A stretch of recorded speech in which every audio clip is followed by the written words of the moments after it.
আজ আমার স্বয়ং ভগবান নারায়ণের দুনিয়া তথা বদ্রীনাথ দর্শনের গল্প শোনাব। এই বছর কেদারনাথ ও বদ্রীনাথে নতুন টোকেন সিস্টেম চালু হয়েছে।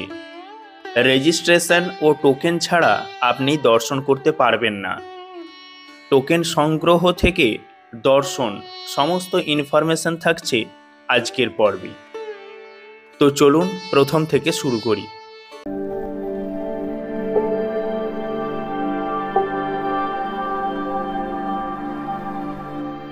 আগের পর্বে দেখিয়েছিলাম আমার কেদারনাথ দর্শনের গল্প।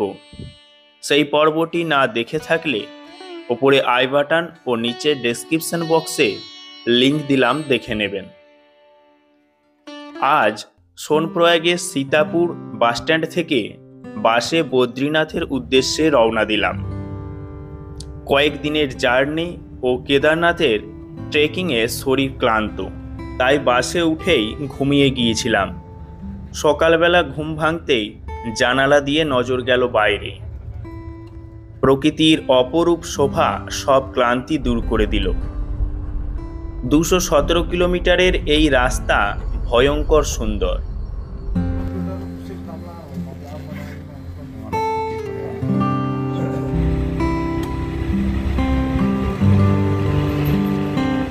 সোনপ্রয়াগ থেকে বদ্রীনাথ যাওয়ার পথে এই বাসে করেই আমরা এলাম, আর এই হোটেলে এখন ব্রেকফাস্ট সেরে নিচ্ছি।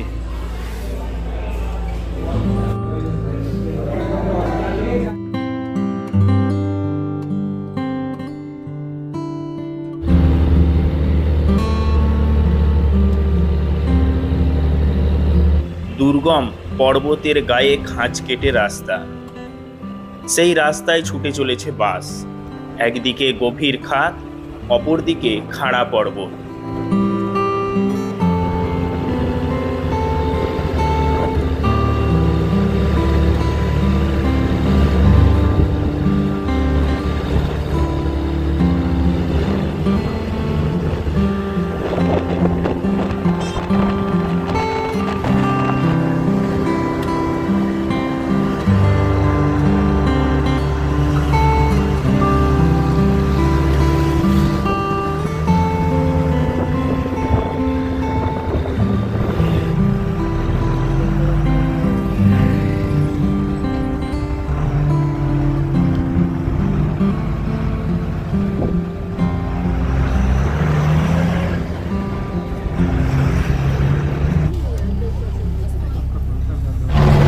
ধাম আমরা এসে গেলাম এই বাসেতে।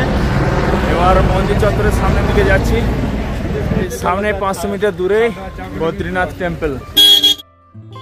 ভারতের 4 ধাম ও উত্তরাখণ্ডের ছোট 4 ধামের অন্তর্গত এই বদ্রীনাথ ধাম।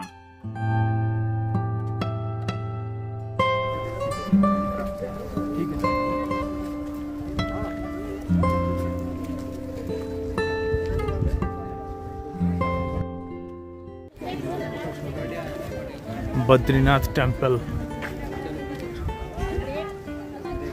কেদারনাথের তুলনায় এখানে দোকানপাট খুব বেশি আছে, এখানে গাড়ি যোগাযোগ আছে।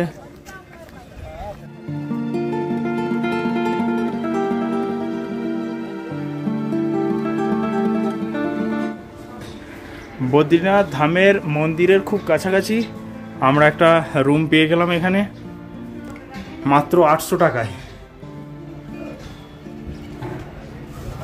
আমাদের পিছনেই আর হয়তো 200 মিটার দূরেই মন্দির। স্নান করে আমরা রেডি হয়ে গেলাম, এবার মন্দিরে যাচ্ছি দর্শনের জন্য। এখন বাজছে দুপুর 3:30। 3টে থেকে মন্দিরের দরজা খুলে যায়। এবার আমরা দর্শনের জন্য লাইন দেবো। এই হোটেলে খাওয়া দাওয়া করলাম, আর এই হোটেলওয়ালার কাছ থেকে জানতে পারলাম যে এখানে আবহাওয়া কেদারনাথের মতনই, যে কোনো টাইমে বৃষ্টি হতে পারে। এখন যেমন রোদ ঝলমলে আছে, কয়েক ঘন্টা আগে এখানে বৃষ্টি হয়ে গেছে। আর আজকে হচ্ছে মে মাসের 6 তারিখ। এখন সিজন এই সবে শুরু হচ্ছে। 4 তারিখ দরজা খুলেছে, গেট খুলেছে, তাই এখন সহজেই দর্শন পাওয়া যাবে। মোটামুটি 4-5 ঘন্টা লাইনে দাঁড়ালে দর্শন পাওয়া যাবে। আর 10 তারিখ থেকে মেন ভিড়টা শুরু হবে, তখন তো প্রায় 7-8 ঘন্টা সময় লেগে যাবে। মন্দিরে যদিও এখনো ভিড় কম, তবুও যথেষ্ট ভিড়ই লাগছে।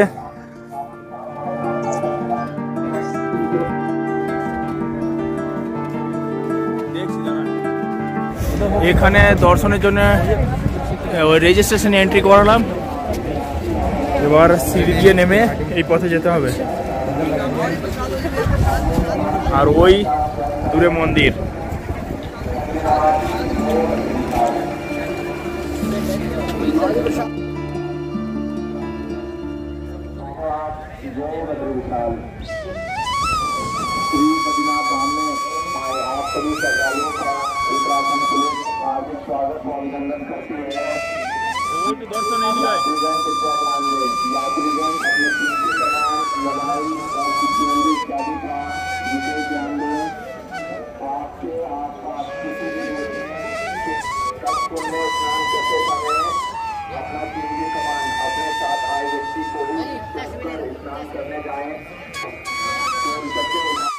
এখানে স্বয়ং ভগবান নারায়ণের বাস। ভারতের উত্তরাখণ্ডের চামোলি জেলায় অলকানন্দা নদীর তীরে নবম শতাব্দীতে ঋষি আদি শঙ্করাচার্য এই মন্দির প্রতিষ্ঠা করেন। বলা হয় ভগবান বিষ্ণু এই স্থানে ধ্যানে বসেছিলেন। তখন মাতা লক্ষ্মী বদ্রী গাছ স্থাপন করে তাকে ঠান্ডার হাত থেকে রক্ষা করেছিলেন। সেই থেকে এই ধর্মীয় স্থানের নাম বদ্রীনাথ ধাম। এখানে দুটি পর্বতশ্রেণী পাশাপাশি রয়েছে, নর এবং নারায়ণ।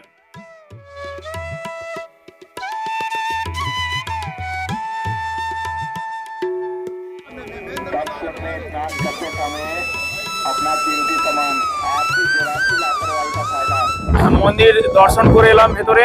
ভেতরে ক্যামেরা এলাও নেই, তাই ভেতরে দৃশ্য দেখাতে পারলাম না। আমাদের ভাগ্য এত ভালো যে কেদারনাথ মন্দিরেও আমরা খুব সহজেই দর্শন পেয়ে গেছিলাম। 4টের সময় টোকেন কালেকশন করেছিলাম আর 6টার সময় দর্শন। আর এখানে বদ্রী বিশালজি দর্শন করলাম, খুব জোর হলো আধ ঘন্টা সময় লেগেছে। এই লাইনে এসে একেবারে এখানেই লাইনে দাঁড়ালাম আর ভেতরে ঢুকে দর্শন করলাম। দারুণ লাগলো। আর চারিদিকে একদম আবহাওয়া খুব সুন্দর। এই বদ্রী বিশালজির মন্দির, আর মন্দিরের ঠিক সামনে নিচে এখানে রয়েছে তপ্তকুণ্ড।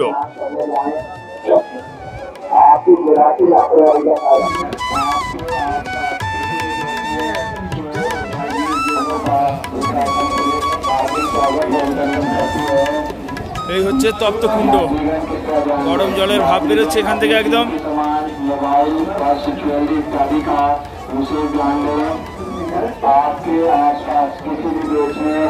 আর এটা ছাড়াও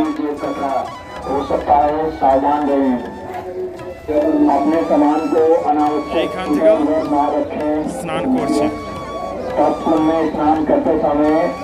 अपना कीमती सामान अपने साथ आए व्यक्ति को ही शौक कर स्नान करने जाएं। लोगों के कृपया सावधान रहें। বদ্রীনাথজি দর্শন করে এলাম। এবার নদীর এই পারে এই দোকানগুলো থেকে দেখছি।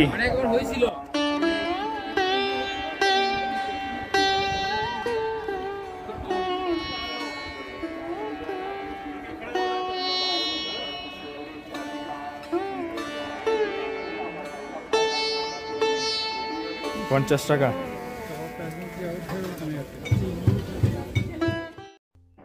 Good morning from Badrinath.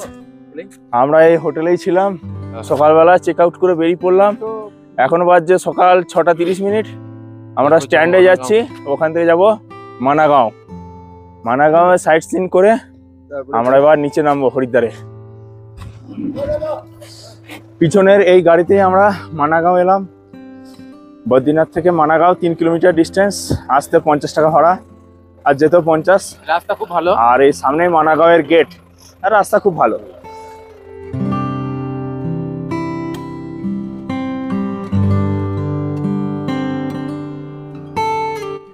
এটাকে আগে বলা হতো ভারতের শেষ গ্রাম, আর এখন নাম চেঞ্জ করে বলা হচ্ছে ভারতের প্রথম গ্রাম। এর পরে তিব্বত শুরু হয়ে যাচ্ছে, তিব্বতের বর্ডার। বদ্রীনাথ থেকে 3 কিলোমিটার দূরে সমুদ্রপৃষ্ঠ থেকে 3200 মিটার উচ্চতায় তিব্বত সীমান্তে ভারতের প্রথম গ্রাম মানা গ্রাম।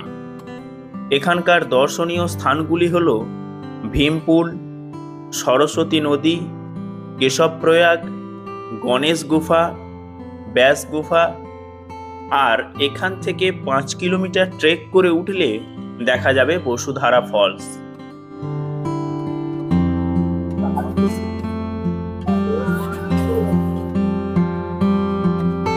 রাস্তা এখানে খুবই সংকীর্ণ। আর এই সরস্বতী নদী,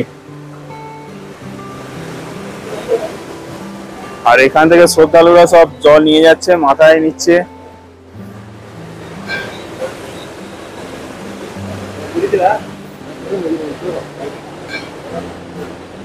আর এখানে রয়েছে হিন্দুস্তান কা প্রথম চায় কি দোকান।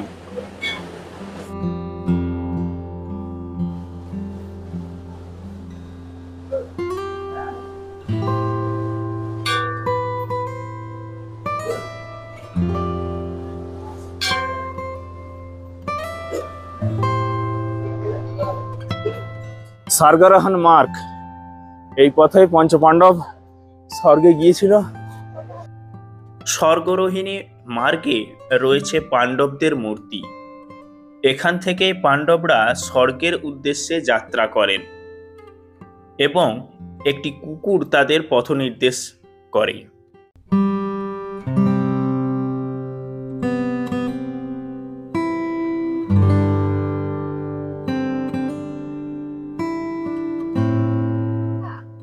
মানা গাঁয়ে ইন্ডিয়ার ফার্স্ট শপ, এখান থেকেই চা খাবো।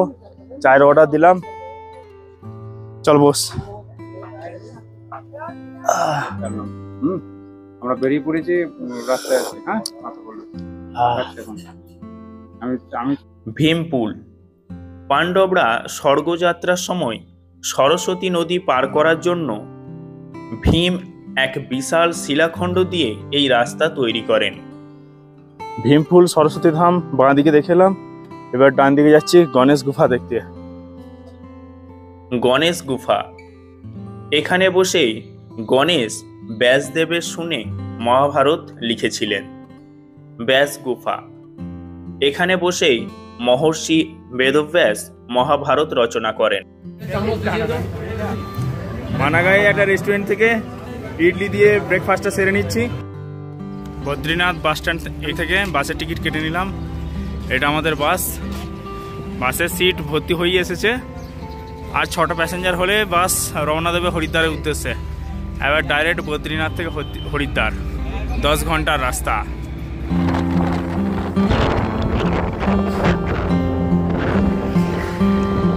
কেদারনাথ ও বদ্রীনাথ এই 2 ধাম যাত্রা সেরে হরিদ্বার ফিরছি। আগামী 2 দিনে হরিদ্বার ও ঋষিকেশ ঘুরব। সেই গল্প নিয়ে ফিরছি আগামী পর্বে। ভিডিওটি ভালো লাগলে একটি লাইক করে দেবেন, আর এই ধরনের ট্রাভেল রিলেটেড ভিডিও দেখতে চ্যানেলটি সাবস্ক্রাইব করে দেবেন। ধন্যবাদ।